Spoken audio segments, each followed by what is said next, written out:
Madam, એવું માનવામાં આવે છે કે પીરિયડ આવે તો દીકરી કે મહિલા અપવિત્ર થઈ જાય છે, એ સાચું? જેવી રીતે આપણે પાણી પીએ છીએ, આપણે જમીએ છીએ, આપણે ટોયલેટ જઈએ છીએ, બાથરૂમ જઈએ છીએ, ઊંઘીએ છીએ, એ રીતે પીરિયડ બી આપણા શરીરની એક જૈવિક પ્રક્રિયા છે. સો એ અશુદ્ધ નથી, એટલે એ માન્યતા એકદમ ખોટી છે.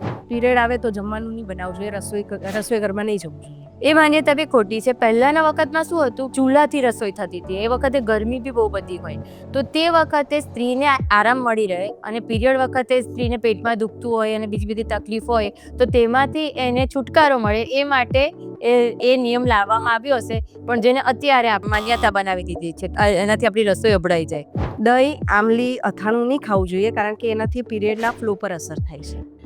દહીં ખાવાથી કે આમલી ખાવાથી પીરિયડનો ફ્લો ઓછો થઈ જાય એવું ન થાય. એ ન ખાવા પાછળનું, ન લેવા પાછળનું સાયન્ટિફિક રીઝન એ છે કે એ બધું ખાવાથી એસિડ બને અને લીધે એસિડિટી થાય. અને એસદ બી છોકરીને પીરિયડ આવતો હોય ત્યારે પણ દુખતું જ હોય છે, અને એની સાથે એસિડિટી વધે તો એને ડિસ્કમ્ફર્ટ થાય, એટલા માટે ન ખાવું જોઈએ, નહીં કે ફ્લો ઓછો થઈ જાય.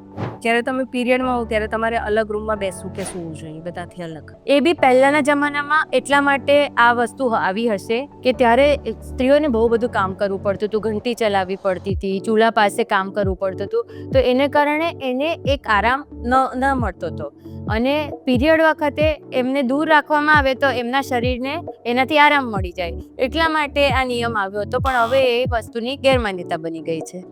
જ્યારે તમે પીરિયડમાં હો ત્યારે તમારે ફિઝિકલ એક્ટિવિટીથી, કોઈ પણ ફિઝિકલ એક્ટિવિટીથી દૂર રહેવું જોઈએ, કારણ કે એનાથી તમને પાછું અગેન પીરિયડના ફ્લોમાં અસર પડે છે. ના, આ પણ એ સેમ જ વસ્તુ છે કે જ્યારે પણ તમને પહેલાના જમાનામાં પીરિયડવાળી સ્ત્રીઓને કામવાળીઓની સગવડ નહીં હતી, બધા ડિશવોશર અને વોશિંગ મશીન ન હતા, અને આ બધી વસ્તુઓ હતી.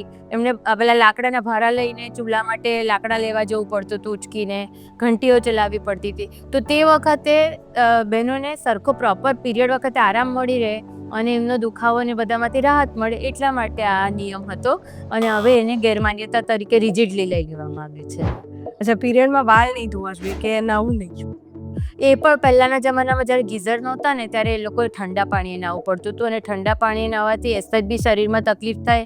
અને આ ઉપરાંત ઠંડુ પાણી અને ભેજવાળું વાતાવરણ હોય તો ઘણી વખત પીરિયડ વખતે ઇન્ફેક્શન થઈ શકે. એટલા માટે આ વિચાર હેઠળ આવું નિયમ હશે, પણ એને અત્યારે પાછી ગેરમાન્યતામાં પરિવર્તન થઈ ગયું છે. છોકરીઓએ પીરિયડની વાત તો જાહેરમાં ન જ કરવી જોઈએ. મહિલાને કે તો બરાબર છે, પણ જાહેરમાં પીરિયડની વાત નહીં કરવી જોઈએ. એનાથી શું થાય મને નથી ખબર.